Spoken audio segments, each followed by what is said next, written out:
everybody. Welcome back to Your Crisis Coach with Scott H. Silverman, that beautiful gray-haired man up in the corner, and me, Fred Carroll, who has no hair at all, but I hide it with a hat.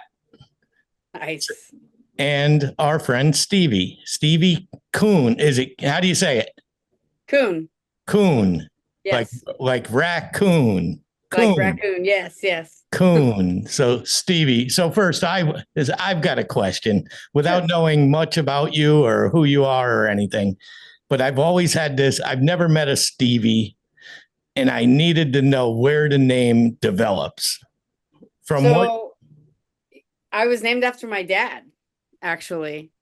He's a Steven, and so I was going to be a Stephanie, and they were going to call me Stevie.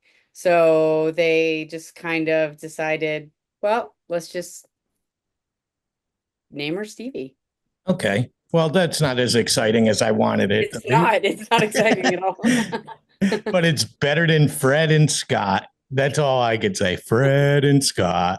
But how are you, Mr. Silverman? You doing well? I am, man. I was thinking about it when she was born. Probably they charged extra for more letters. So, the family could save a little money by keeping it under, 8 letters. Otherwise, you go on the next flap on the birth certificate and, the county probably charges more per page. I'm doing well, man. I'm better today. My daughter just got home from her long trip, and I didn't realize how anxious I was. She was over in Germany, then she went to Amsterdam, and she's a mature woman and she knows what to do. But I just didn't realize when she got back home and she was safe, I got more relaxed. So I'm feeling better, and it's all it's nice. Fred asks these questions and he just friggin' walks away. Stevie, that's what he does to make sure he just left you. Yeah. Well, that's because my light went out. And it keeps going out. It keeps going out. I'm going to go overhead. Head a little faster. So, Stevie, tell us, and thanks for being here, by the way. I know. Yeah, thank you for having me. We had to beg you to come on. I mean, you famous quiet people, you're so hard to motivate. So tell us a little bit. Let's hear a little bit about you and what you want people to know. And keep in mind that the people that will be hearing this and seeing this will be people that you send this to. And, we have a fan base. I think Fred and I, we have like 4 viewers now, Fred, maybe 5. I think we got our 5th. I think our 5th recently. So we're doing just fine. But yeah, I'm interested in hearing all about Stevie. I'm going to sit back and listen. Tell us your story. You have 3.5 minutes. So yeah, I grew up in the Coachella Valley, more so Palm Desert. Went to high school in Palm Desert. I played a couple of different high school sports. I was just your average kid. I came from a family of 3 that then became 5, and I have 4 younger brothers. My parents got remarried, or I'm sorry, my parents. Can I backtrack a little bit? You could do anything you want. Sorry. I'm a little bit nervous, so I'll just kind of start over so you can edit that all out. Yeah, whatever. You do what you got to do, Stevie. We're here for you. I apologize. Don't worry. Hang on a sec. Take a deep breath and understand that nobody knows you're nervous. Okay. It's in your head. I mean, we're nervous for you because we see how you are, but you're amongst friends here. Okay. Our only job is to help you look good. All right. Okay, so a little bit about me. I grew up in the Coachella Valley. I attended Palm Desert High School. Came from a pretty good family. I never had a lot of problems growing up as a kid. I had a beautiful mom who worked 2 jobs, a loving stepfather who did everything he could to support me and my 4 younger brothers. A lot of friends. I did at that time what a lot of kids in that area did, which was you either played a sport or you got into trouble. So I played sports in high school, played on the basketball team, played on the golf team. My father got me my first set of golf clubs when I was, I'd say 12 or 13 years old. And I kind of fell in love with that because it allowed me some time to just go and be alone with myself. And I think at that time, back in the late 80s, early 90s, nobody really talked about depression and anxiety, but I'm fairly certain that I struggled with it. Knowing what I know now, I never really felt good enough for anything. So being alone on the golf course, just with myself and hitting golf balls, it was a really peaceful place for me. In high school, I went to Palm Desert High School. There was, again, not a lot to do. We had parties in on the weekends, generator parties in the desert, things like that. Drank a little bit here and there. But something about going out on the weekends, I found that I could escape. I could escape a little bit, and fit in with, the kids, right? When I was alone with myself on the golf course, I was also able to find that I could escape. So I think in looking back on my life, that's kind of what I started doing, was just figuring out ways to escape, right? And, you know, as life progressed, I did a really good job of getting really close to being something or doing something, and I would escape. And I didn't come from a broken home. I can tell you that my story is not that of a lot of trauma. I think that for me, I just felt different. Nothing inside of me really felt like I fit in anywhere. And, you know, I was introduced to Alcoholics Anonymous at 18. I had a really good friend of mine. She said, "Hey, I'm coming to pick you up." And I thought we were going to a party. And we weren't. She took me to Fellowship Hall in Palm Desert, California, where she took me to an AA meeting. And I was very upset because I did not feel like I belonged there. And that was my first introduction to Alcoholics Anonymous. For many years after that, I continued to pretend and not acknowledge the fact that I was an alcoholic. And I did a lot of things. I became a geographic. I moved all over the place. And one more time, after one more time, after one more time, I would get to a place in my life where I just didn't feel like I fit, and I would escape and I would run. And then at the age of 35, I finally got sober. And that started my recovery journey. I got sober and I did it in the way that I felt like I needed to do it, which was on my own. I did have a lot of resources. I had a very supportive family, but I felt like I needed to do it in a way that I needed to be desperate enough to want it. And when I was given that gift of desperation, I ended up at a place called the ABC Recovery Center. And that is in Indio, California, which is not a very glamorous place.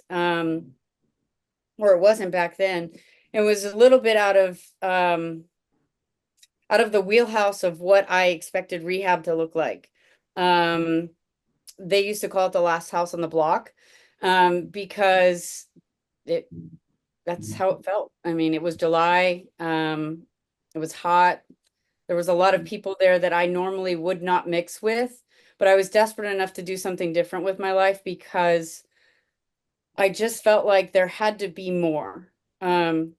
So that's when I started my recovery journey. And in that time, I grew a lot spiritually, mentally, physically.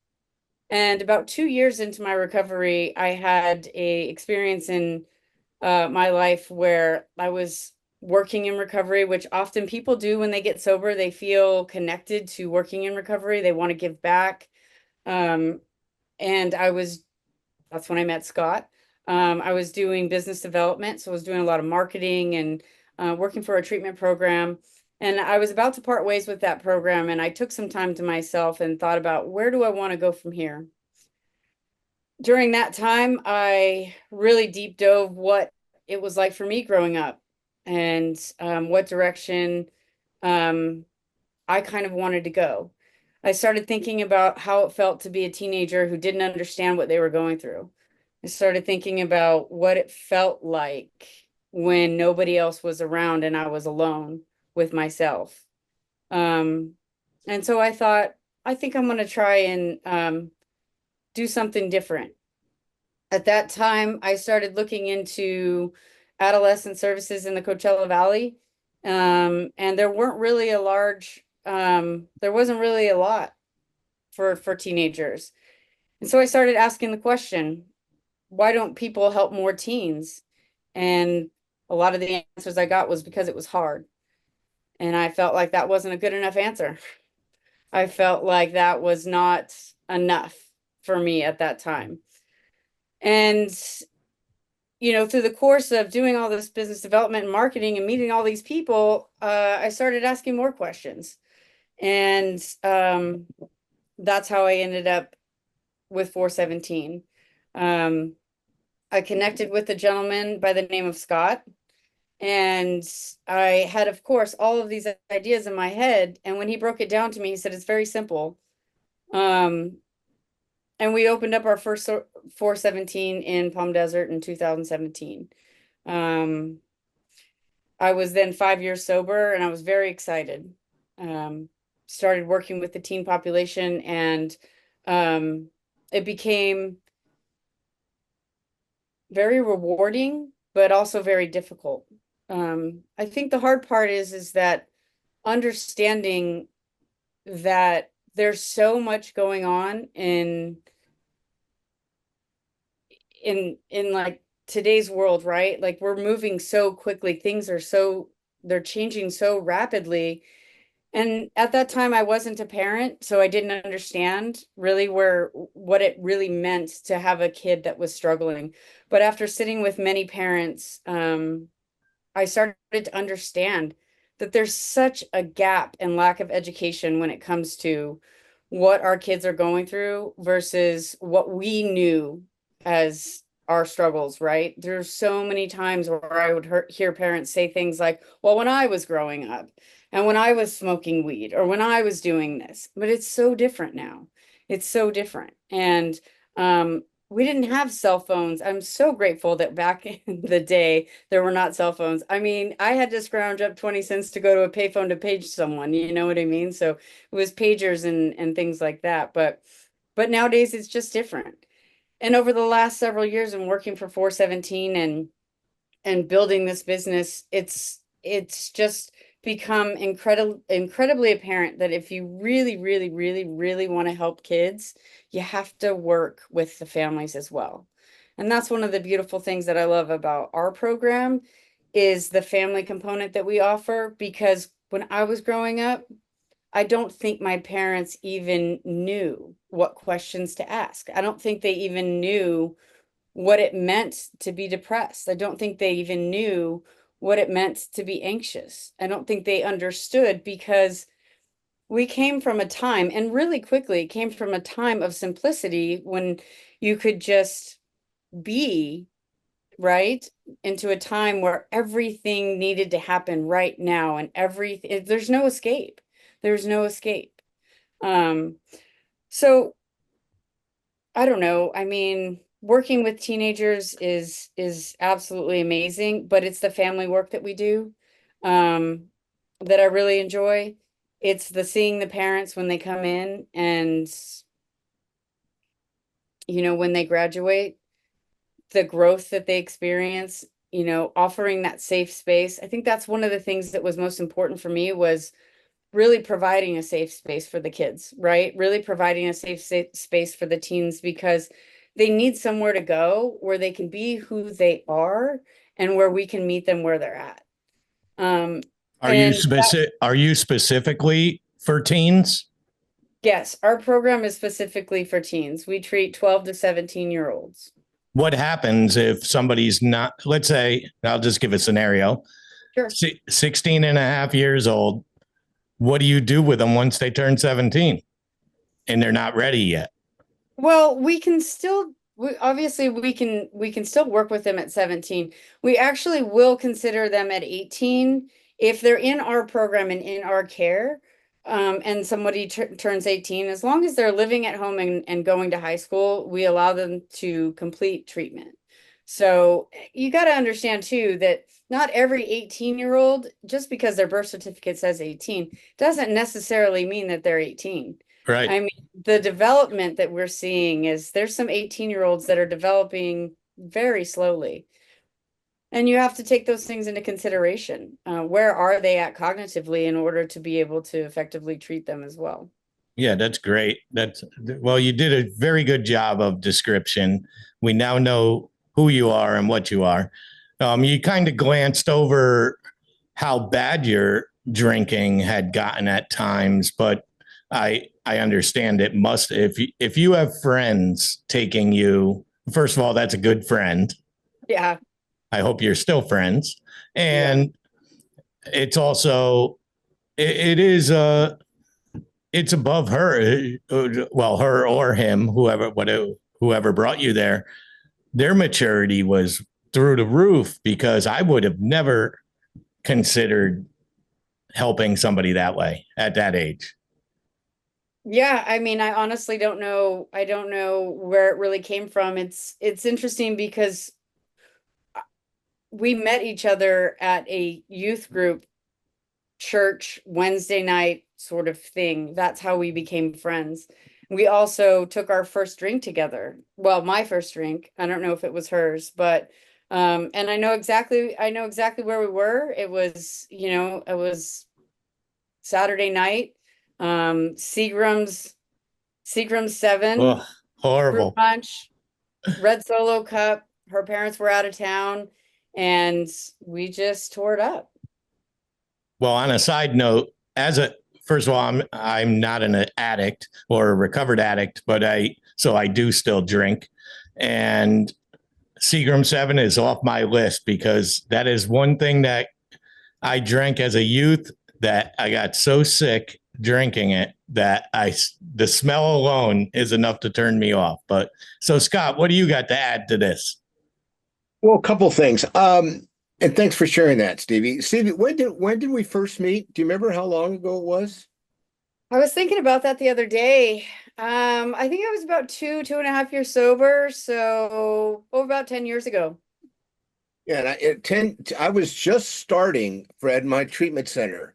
And I don't even remember where we first met. Might have been at a conference or something, and I said to Stevie, I said, I need help. And she looked at me and thinking, what does this old guy need? And I told her I knew nothing about the industry. And she goes, well, how can that be? I go, because I'm just starting in it.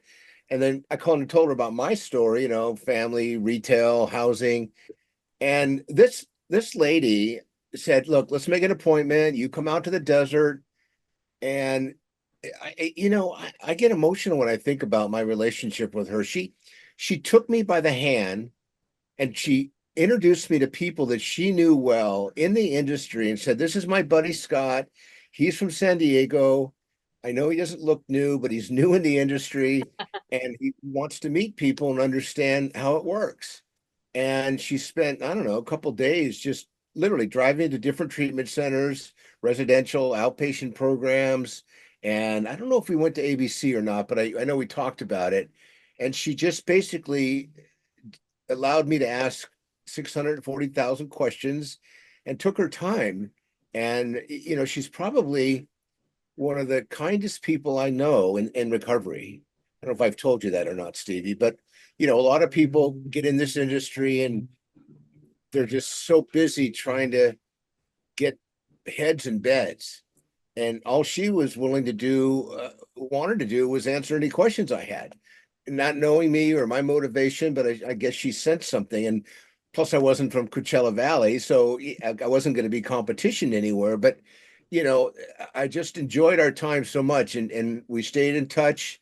And then all of a sudden she abandoned me. I don't know why. We're still working on what happened. I Yeah, it must have pissed. happens. Yeah, it happens. It happens. People pivot, but we've kind of reconnected. She's coming to San Diego now to our soap meetings, and we're trying to help each other go and grow. And I know the population she serves, I mean, it would be my honor if she's so successful I don't have adults to serve, because being able to work with somebody at that age. And I know for a fact that when people start drinking and using, they stop growing emotionally. So if you're talking to a 12-year-old who has two siblings who's been drinking and using for 2 or 3 years, they have the emotional maturity level of basically a 10-year-old.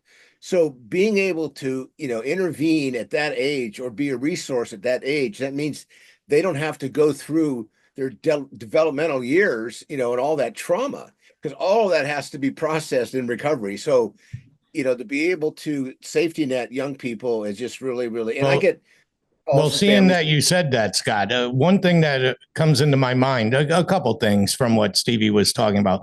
One, it's interesting, and I love it that you mentioned that you didn't come from a broken home or of trauma background. You mentioned it as if you had a little shame in that because you're probably thinking, why am I an addict in any way? I don't have a reason. But I think what you revealed is it doesn't matter. An addiction is an addiction. Where it comes from, we'll never truly figure out. Of course, it does come from trauma and bad families also. But I think you revealed without even trying that it is for everyone. Addiction can reach different styles, different genres, colors, sexuality, all the things. So it is a big lump thing. But the second thing, when you're talking about it, I wanted to know, you take care of youth. Scott mentioned how I never thought about, if we're taking care of the youth, Scott loses those customers, quote unquote, at later in life. Is addiction, I guess it's kind of a lame question in a way, but does it ever, I guess it does ever, but what are the statistics behind it being from a youth addiction beginning to an adult? Does it ever happen at 35, 40, where somebody's perfectly fine until they're 40? I mean, I think that it can happen at any time. I don't really know the exact statistics, but what I can tell you is that it's incredibly difficult when you're sitting in front of an adolescent, somebody who's 15 or 16, and they're just doing what normal kids do, which is experiment. And you can't really, it's very difficult to say, oh, we think that you're an alcoholic or we think that you're an addict. That's not at all what we try to say. But what we do try to do is plant the seeds of recovery, right? And like, why are you 14 and smoking weed? Or why are you 14 and looking for an escape, right? So really try to get in there and address some of what's going on underneath it all. And that's where the mental health of it comes in, right? And the family systems. And then, what we found is that sometimes when you plant those seeds after a little bit of treatment and maybe some more experimenting, they realize, I don't need this stuff.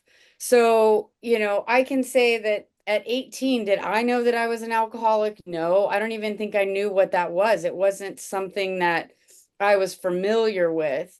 But when my life became over and over and over unmanageable, and I moved to San Francisco, San Diego, Boston, all of these places, and it was all the same thing, something needed to change.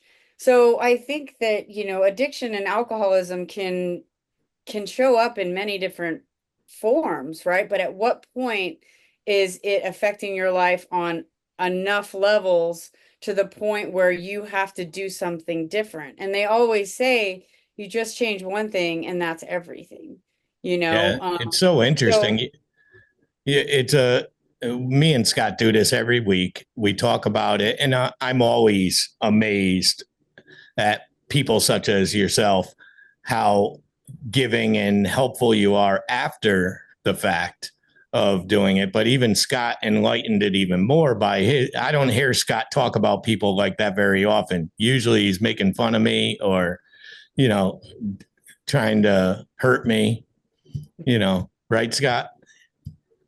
Well, only when we're recording. Yeah. Yeah, when we're recording. I want to add something to Steve, what Stevie said to your question, Fred. I truly believe that this is the disease, and I'd like to use the example of diabetes. And some people are impacted by diabetes at a young age. Some people don't even have symptoms until they get into their 30s or 40s or 50s. And there are a lot of people who might be anesthetizing themselves and abusing mood altering substances, but it doesn't really impact them in a way till it impacts them in a way, meaning you never know. You can't, it's not a switch that gets flipped. It's something that's usually gradually that happens. Most people don't take their first drink and go, oh shit, I'm an alcoholic. It doesn't really happen that way. And then if you like it, and you want to do it again. But people do that with sports. They do that with, food. They do that with gambling. They do that with smoking. But if you're predisposed and you have this disease, I have it, I could have started later in life, but there was some untreated trauma in my youth that triggered it to start happening when I was 15. And there are a lot of families that I see when I hear them talk about how, similar to what you shared, Stevie, you didn't have come from a broken home, but you can have a catastrophic event at age 2, a loss of a grandparent, watching one of your siblings get abused, something happens at school, someone takes advantage of you, you think they're taking advantage of you, you get in an accident, and those are things that, unprocessed fester. And if you're predisposed to an addiction and you get to a point where you can't process anymore, you'll find a way to process, and you'll find a way to anesthetize yourself. That's why I like the idea of being able to get to kids. Sometimes science says, well, they haven't spent enough time in pain to want to change. And since they're also developmentally changing emotionally and mentally, it's really hard to kind of sit them down and go, hey, how's your life going? Well, you're 13 years old and you've only been arrested twice. You think, well, it's cool. All my other friends have been arrested 5 or 6 times, and all of them come from broken homes. I'm doing okay. So it's not a matter what you tell yourself sometimes. It's a matter of what someone else tells you when you're asking for help. And that's something most people don't do early on. It takes, DUIs, catastrophic events, loss of jobs, family, divorce, things of that nature. So that's not uncommon, especially when there's a codependent in the house and someone who's trying to anesthetize themselves. So we have a couple minutes, Stevie. So I want to one question that I want you to tell us about your program and how to reach you. Sure. If you could go back in time as little Stevie, what would you tell your little Stevie? What would you tell your younger self based on all the things you've learned? And I'm sure it's things you've told families, but what would you tell your younger self with all the things you've learned with what you've been doing to help others? Um, what would I tell my younger self? I probably would just say it gets better. I mean, honestly, it's not always what we think it is, right? Our reality sometimes can be so skewed based solely on what we're thinking in our mind. And I think I would just tell myself that it's okay and that it gets better. Okay, next question, and I want you to look in the camera when you answer this, talking to the parents. What what do you think parents should hear from somebody who has lived experience, who's in the industry and has been around the helping people with this disease of addiction or self-medicating or mental health issues? What do you want the parents to hear from you today? I think I want the parents just to be able to not be afraid to ask the questions. Just ask the question. Accept the answer and know that there's always help. And I think that, the hard part is picking up the phone and asking for help. And but exercise compassion to what you don't understand. I think that we're living in a time where, you know, things are evolving so quickly electronically, and I think that it is a really important time to be very compassionate to what you don't understand, and don't be afraid to ask the questions. Okay, so Yeah, that, how do that people reach you? And you're in Um, 411. they can, well, we have 4 locations. We have one in Orange County, we have one in Palm Desert, San Marcos, and Murrieta. They can reach us through our admissions line on, let's see, it's uh Something you 844-417-3417. say that again. Sorry. 844-417-3417. What about a website? You could go to www.417recoverypalmdesert.com, and you can also reach me at stevie@417recovery.com. that's excellent. Excellent. So in the few minutes we have left, we have very few minutes. It might just shut off. We don't usually use Zoom too often, but we did it to accommodate you today. And we'd love to have you back on too. I mean, I think you speak wonderfully. You're not, and I think very much like what you said, it's never as bad as you think. It's never what it is. I think you're experiencing that right now, that you're going to look back at this and see that was nothing. You're just talking to Scott and I. The rest of it is, you don't even think about it after a while. Yeah. But what do you do? Obviously, you're not successful 100%. Nobody is in the addiction industry. How do you deal with the quote unquote failures or not being able to help someone? It's hard. I know Scott does a lot of footwork around fentanyl and stuff like that. But just being in recovery, you lose people, right? Suicide is a thing. Overdose is a thing. It's the hardest part of this job. But I will say that it's when you run into that parent in the grocery store that says, hey, my kid used to fight me tooth and nail every day to come to your program. And I just want you to know he's now going to X school or doing this. And, or you run into someone and says, you know what? Thank you so much. You saved our kid's life. And it doesn't happen every day, but when that does happen, it makes all of the hard days worth it. Yes. And for us in our program, I know we're going to run out of time, but, we see the kids when they come in, right? And then we watch them go through this process. And there's been days where I've sat down and done an assessment with the kid and a family.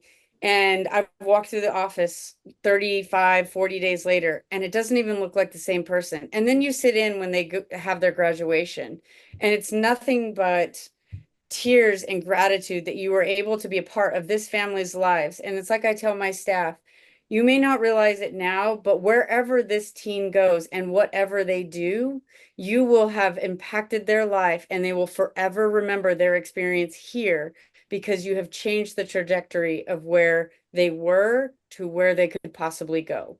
And well, that is the great. most important thing. That is the most important thing, is to be the change now.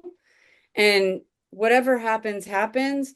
But always just know that you show up, you do the best that you can, be of service for these people, the families, the teens, and the rest is in God's hands, really. Yeah. Well, thank you so much, Stevie, for coming on. And like I said, the invitation's always open. Thank you, Scott, for introducing us.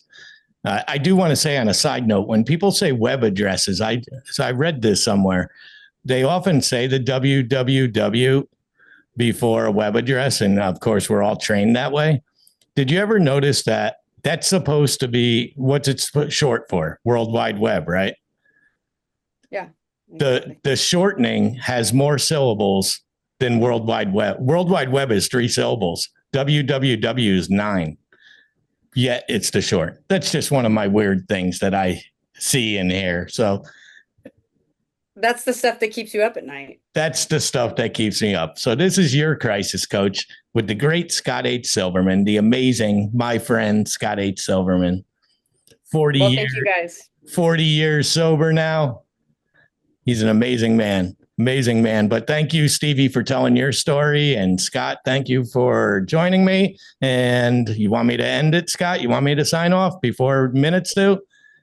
I want to give you a quick factoid that came up today. That according to science, the overdose causation is now accumulated to be a $1 trillion expense to the United States. $1 trillion just came out last night on the news. $1 trillion. Think about that. Just from the overdoses, which is primarily opioids, fentanyl, heroin. And it's scary. And I just want to put that on the record. Go ahead, Fred. It is. So as we sign off every week, if no one has told you they love you today, we love you. This is your crisis coach. Please go to our YouTube channel and subscribe. You can find us on Apple and Spotify.